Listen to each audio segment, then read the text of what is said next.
achievement of the idea. Though I do not profess to have discovered its shape, it may ultimately take. The world needs the Jewish state, and it will arise. This is just a definitive thing. This is different than any of the previous writers. He is thoroughly, epiphany if you want, absorbed by his vision. You know, he's like obsessed, compelled, overwhelmed. It will be. So he is. You have to see a prophetic streak in this person. It's not just a normal person anymore. And I think that's how he appeared to the Jews. So if you're a Christian in the room and you've never heard of these people, most Jews haven't heard of them either, so I wouldn't feel that sure in any different state than most people. And they certainly don't know what Theodore Herzl did, or what he represented, or how he was different, or what his ideas achieved. You can see by reading this that you're dealing with an extraordinary individual. The others were interesting too, but now you've moved on to the plane of something, fairly extraordinary. Even the first sentences show that. And I don't know why, but it's true. I think it's true. The plan would seem mad even if a single individual were to undertake it, but if many Jews simultaneously agree on it, it's entirely reasonable. Its achievement presents no difficulties worthy of the mention. The idea depends only on the number of the adherents. It's very practical, you see, there's no problem here. Perhaps our ambitious young men, to whom every road of advancement, in Europe that is now closed, and for whom the Jewish state throws open a bright prospect of freedom, happiness, and honor, perhaps they will see to it that this idea is spread. Now that's another point. He's a European. He's brought up in Europe. He speaks about honor. And I don't mean honor, a little honor, H-O-N-R. I mean, really, we're talking here about, he's talking here about H-O-N-O-U-R, if you like better.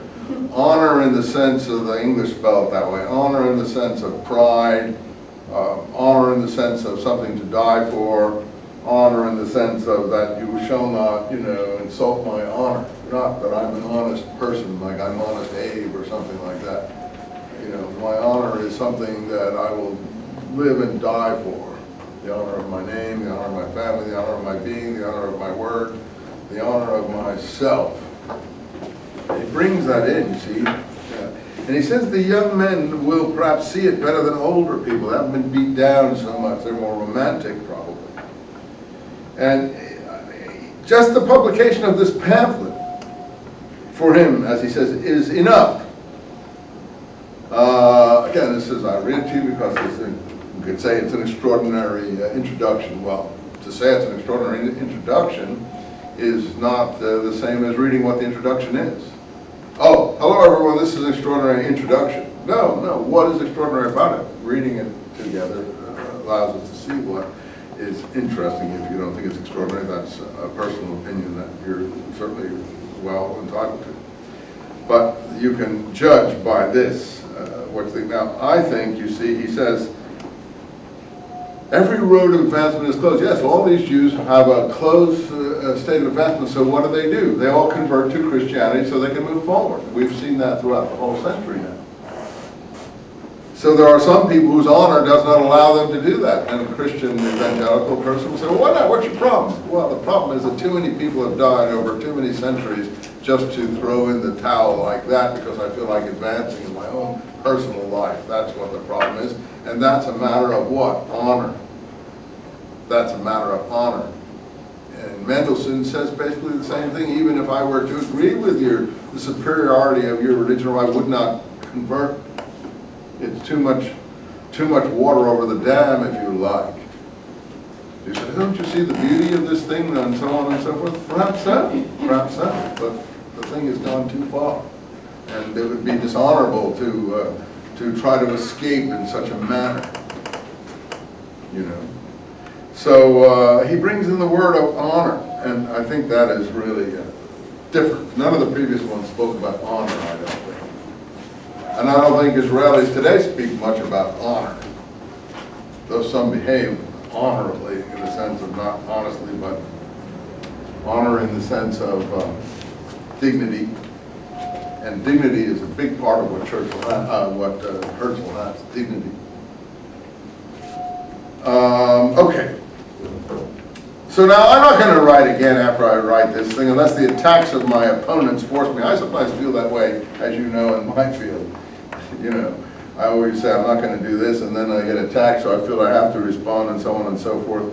So I know a lot personally about how he feels going against a flood of opponents who he perhaps considers mediocre, and who frankly I consider rather mediocre. They can consider me mediocre, but I've been to a conference this weekend in Washington, D.C. of my confreres and peers, and really what passes for scholarship that I had to sit and listen to was such a mediocre level. The sense of history, the scope of insight into the broad sweep of what's going on in the world at that time is so restricted and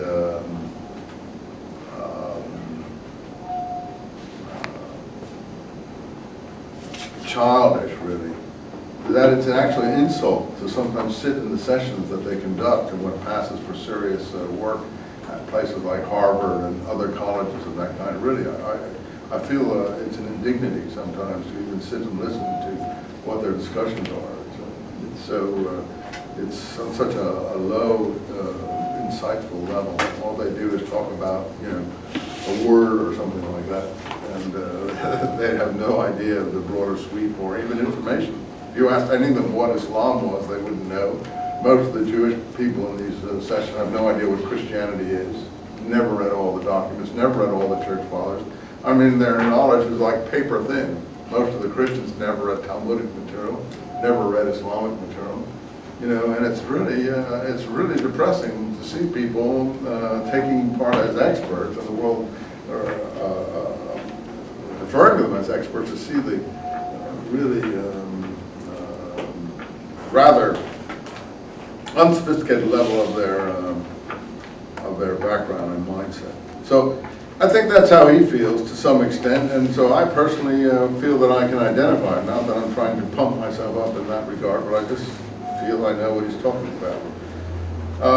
He says, is what I'm saying not yet true? Am I ahead of my time? Are the suffering of the Jews not yet acute enough? We'll see. And he puts it very nicely there. The Jews haven't suffered enough? In a way, he's saying, don't worry, it'll get worse. It's coming, and they will have suffered enough. My regret, and the world's regret, and I think most people of goodwill's regret, is in fact they were not able to understand what their suffering was. And of course now we see the situation today where, constant pounding, not only on the ground in the Middle East, but in the newspapers and the press and everywhere. It's really